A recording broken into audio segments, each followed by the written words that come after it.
construction makers. All right, so let's talk about what we mean by fun is the worst thing that's happened to games. Right. First, we want to say that games should be fun. That's fine. That's a perfectly acceptable goal, is to have a game that is fun, that people enjoy.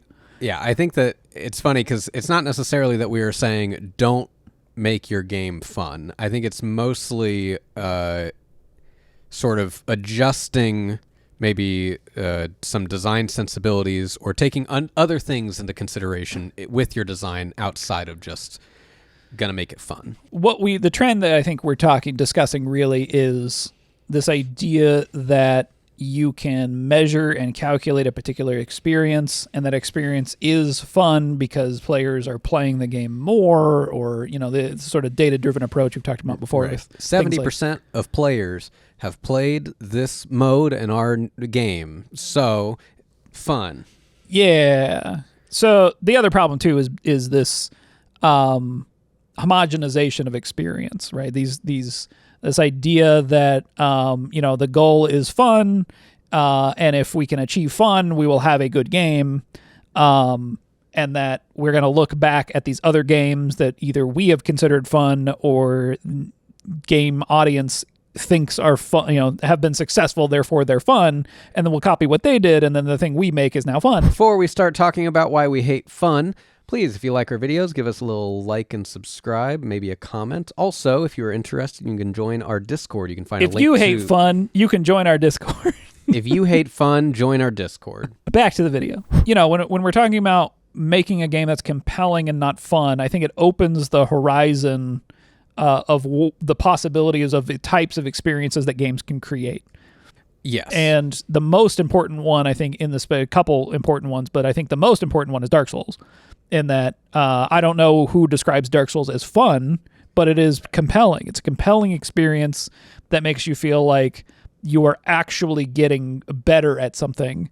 You are persevering through challenge and learning something and becoming a better player on the other side of it. And so that sort of mastery is compelling. You have to be really careful with trying to determine what are those moments that you're searching for, because it's not just fun, it's not just laughter. Sometimes those moments, those big impactful things, if someone cares that something happened, that's good. That means that they're invested in whatever the situation is. And Dark Souls does this really interestingly, in that I think that the stereotypical at this point entrance to every Souls game of you die right away from some really strong monster, I think is that initial investment for a player. It's daring a player while also sort of punching them down a little bit and being like, you think you're good at this? You're not. It's priming the experience, right? The first encounter that you get is one in which you just die. And so it sort of says, hey, this is what you're in for. If you're not on board, you can stop now. But I think that there are plenty of designers that could look at that experience and be like, oh, well, that's not fun. Someone else played that game and went, oh, why'd I die? Oh, that sucks. And they might even say, oh, that sucks, or oh, that's stupid, or whatever. Yeah. And they might go, oh, God, oh, red alert, this game's not fun. And that's not necessarily true, because did they put the controller down and say, I'm done playing this game? Or did they keep going and learn, and how long did it take them to then decide that they're not going to continue playing the game? Well, and it's also the reasons for continuing to play. I think something that I like to look for is, okay, well, if the experience is compelling, the player wants to continue to play. It doesn't necessarily mean that they're having fun or that what you would describe as fun, but I suppose you could look at it through the lens of calling that fun. But I think the type of find the fun design that we're talking about is the homogenization of, we're going to remove any kind of friction from the player, where we're saying we don't want any friction in challenge in the game. There needs to be a particular level of challenge consistently, or almost no challenge at all, and we're forgoing challenge and instead leaning on something like variable progression to make players feel like they're progressing, but they're not themselves as a human being are not really learning anything new. It's just that the number is going up. Yeah, there's something that I think kind of started happening around, obviously post Skinner Box, where once designers sort of started tapping more into psychology and realizing that you could use dopamine in this way, it feels like games were starting to be designed a little bit more as like dopamine machines, as opposed to using dopamine as an aspect of design, or as like a result of it became the goal. Right. Yeah. The goal is, this will tap in and create dopamine, as opposed to dopamine is created when we do this. So how do we use that as like a tool? And it was obviously used as a tool, but in a tool that's just, dopamine as being the result to receive dopamine is the result to receive dopamine, and so on and so forth. Yeah. And we talked a little bit about Goodhart's law, which I think is applicable here, in that when you start to sort of try to measure something, it ceases to be a good measure, right? So if you're like, okay, our goal is fun, how do we measure fun? Well, if we measure it through like time spent playing the game, there's a lot of ways to game the reason why a player is playing the game. And I think that's why we sort of have just been in that era, right? Things like loot boxes, things like daily quests or different ways to level yourself up in the game. Things like this are all like ways to shortcut to a fulfilling experience that ultimately in a brief moment feels like, ooh, piece of candy, but it doesn't like fulfill your like a deeper level of understanding or growth in you as a player. And to be clear, something like Dark Souls, that's difficult, right? That's like a whole nother, like, you're opening a door in the medium that a lot of companies have no desire to open, because it's very difficult to do and there are no guarantees that it's going to work. And your benefits from doing this might never manifest in the way that like Elden Ring has manifested in being a smashing success for FromSoft. Another game that I would bring up here is Getting Over It, where it's this game of frustration, and part of the frustration here and the thing to key in on is ingrained player knowledge, right? The player controller. Dark Souls has the same thing where it's almost like learning to play games again, because the way that you interact in the world is foreign if you've never played these games before. But then once you're over the hurdle of understanding the interaction and how you operate in those worlds, things become there's much less resistance to getting to the part that is compelling. Sure.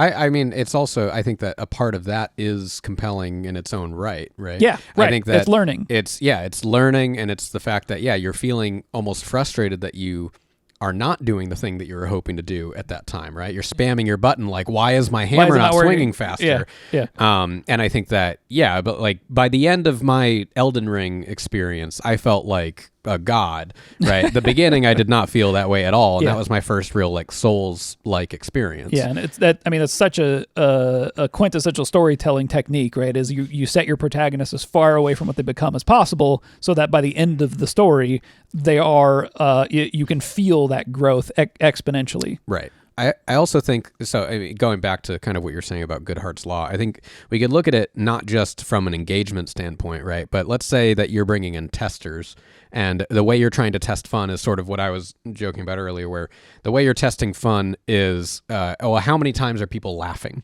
right? Like you try and find something to go off of. And so at that point, you're probably leaning a lot on spontaneous moments, spontaneous events. You're like looking for anything in your game to sort of create those things. And that might be great and crazy, but then what ends up happening potentially is if those are all of the moments in the game, then it's just chaotic nonsense, right? And at what point does something of a certain level of chaos then become so chaotic that you now lose investment in it? Because, I mean, I'm sure people have played games like this before where, like, games, it gets so out of hand, it gets so crazy. I feel like this happens with, like, Munchkin sometimes because of all the direct interaction you can have with people, where at a certain point you just, like, stop trying really to play the game because you're like, well, okay, we're all just, what's the craziest thing? So I'll just do that. And, like, some players really like that, and then other players don't really like that as much. And I think that's okay, but then you have to understand, like, well, what game are you designing and who is it for? Is it for the player that wants the crazy chaos and to be laughing the whole time?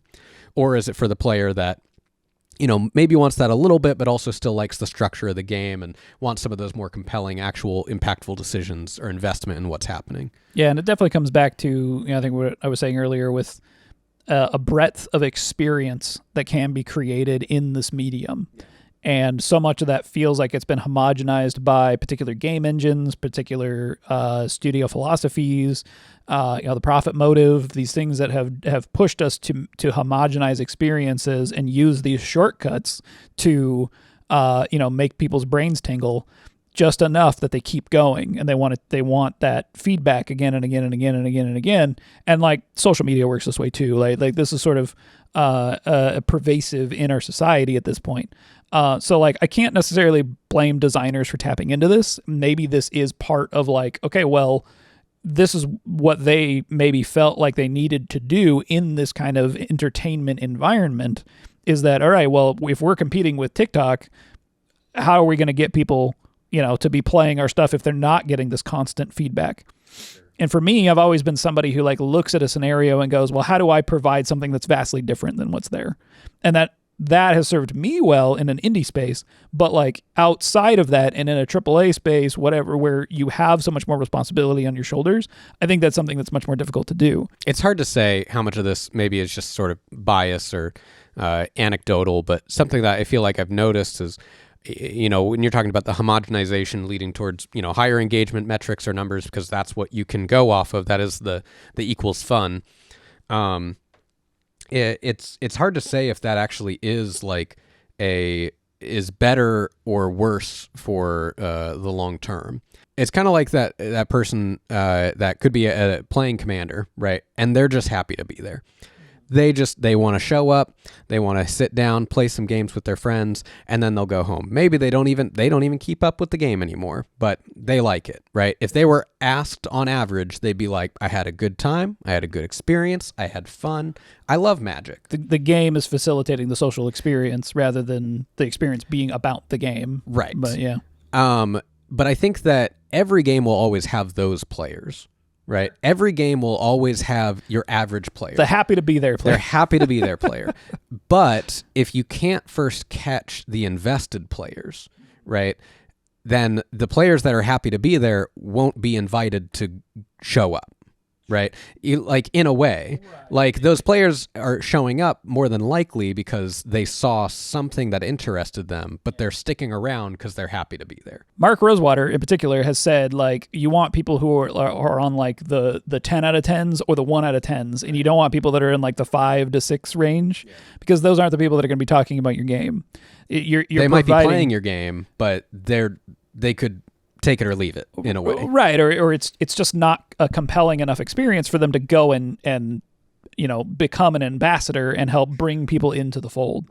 And so, sort of, I think that there's a lot of games that are being made now that are sort of these middle of the road experiences that are trying to have a really wide audience from day one, but they're not creating anything that's compelling in a new way. And they're like, well, we're going to make it up with marketing. We're going to make it up with sexy art. We're going to make it up with whatever, loot boxes and whatever we're going to try to do, and then end up crashing and burning because that experience already exists now. Yeah. And so you're just like making the same experience again that people have already had. When you try to, when you're a designer and your inspiration comes from other games and that's it, right? You're just like, I just play video games. That's the world that I live in. Your input, is going to be, or your output is going to be based on your inputs, right? So your inputs are other games. And if you're existing in the space of other games is all I know, and then the games that I'm going to be making are going to be reflective of just games being all you know, when there's a lot more other experiences to be had in the world. Sure. What I mean is touch grass, right? Get outside. I think that obviously that's going to be helpful, but I do think that there also, I've sat in rooms with other designers, right, where I've listened to them basically say like, okay, this is the game we're working on.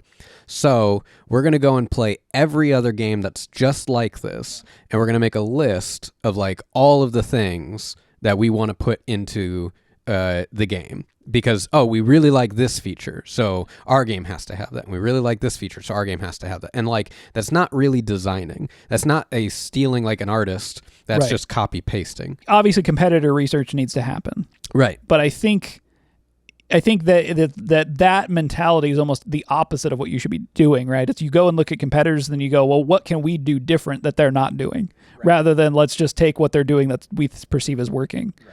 I think what's also interesting too is this idea of having firsthand experiences, where if you are inundated with secondhand experiences, which would be like video games, something that some other human made, right?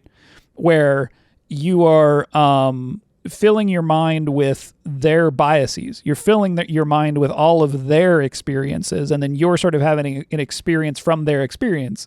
And then you use that experience to then make your own experience, sort of a copy of a copy of a copy. Yeah. So doing these things that gives you a first-hand experience, I think is extremely important. And I think that things like theme parks work this way too, where like I had a conversation a while back that was about the difference between like going to a theme park and going for a hike. And like backpacking is probably even like one more step further into a unique firsthand experience, where like hiking, you have a trail, right? Somebody carved that trail. It could have been a game trail that then was turned into a hiking trail, but usually they have a particular pace and they have a vista or something you're going to see at the end, right? There's a design to hiking trails. But a theme park is like all of it is artifice. Right, like every inch of what's going on has been crafted by another human's experiences. And so I think, these firsthand experiences synthesized through you into a game output, I think is going to create something much more unique and interesting that isn't in the space already. Yeah, we've kind of talked about like when researching our own games and stuff, I think something you and I both do is like we like to go and look at movies. So, you're working on Newest Bullets and Teeth, and so you started looking different movies that are like evocative of the experience that you're trying to capture with that. And it's like you could do one step even away from that. So like, let's say you're working on like a horror game or something, right? You could either go play other horror games, which is not bad because maybe there's something interesting, there's something you can glean from that, whatever. Then go and look at other horror media, and then one step before that, like maybe go to a haunted house, go be scared. Right. Somewhere, right? Well, go feel that fear from something. Go ghost hunting. Right. Yeah. Exact. Ghost hunting, I think, is a great example of like immersing yourself in an environment and having an authentic experience that has not been curated by someone else. A haunted house still is curated, but you're right. I think it is closer. It's almost the theme park thing. But if you're I don't know, you're like, when have you felt scared in your life as a firsthand experience? And if you can't call back to that experience, you're not going to be able to create a game system that can recreate that, one, first for yourself, but then secondly for other people. And that's sort of the flow for me is I'm like, what's the experience that I have personally had firsthand, hopefully, that I'm trying to recreate that I can then feel in a system. And then I can use that system to have other people feel that same kind of feeling. There's different ways of like capturing experiences, right? Like feeling different things, experiencing these things, and then the design aspect is taking that experience and figuring out what is most important to the project I'm creating here, right? Because you could try and make, like you could go ghost hunting, you could go watch horror movies, you could go to a haunted house, etc., to get these experiences. But then what it ends up being is maybe you're like, well, what I'm trying to create is not absolute horror, right? I'm trying to make maybe lighthearted horror party game or something, right? So then you start to figure out, well, what of these experiences like can I pull from and can I remember and utilize design-wise to best capture this particular thing that I'm shooting for. Right, and it's not, and you can't just like jam every experience into it. It has to be like purposefully chosen. Design is a process of subtraction, not of addition. You know, to go back to the core of kind of what we started talking about here is like, I think finding the fun, or in our argument, finding what's compelling about the game, is more so figuring out what is that experience and how can you best capture that? Because I think people don't give enough credit to alternative experiences. We're not talking like artsy fartsy games here or anything like that. Like I'm talking the difference between like a take that game like something with player elimination, right? Player elimination games usually frowned upon, right? Most people don't like being out of the game. Most people kind of recommend you don't do that. Most people feel like maybe you want to have a little bit more control or agency in your game or whatever. But if you go and ask average family in America or whatever, if they like exploding kittens, most of them will probably have a good time playing it.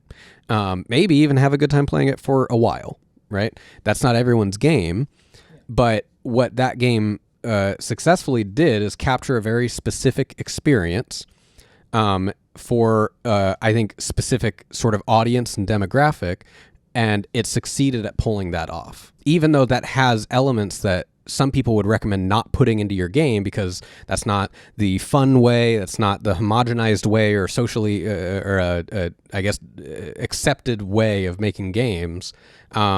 If it is compelling enough, people are on board. I say the same thing with randomness. Is like, if the flavor of your game, the conceit, the story, whatever, the ludonarrative of your game is told well enough, players don't care whether there's input or output randomness or how that randomness is had. And so much of this has to do with like the meat method, right? Like you start with marketing, and marketing is what's setting expectations, and then the MEAT, marketing experience analysis takeaways.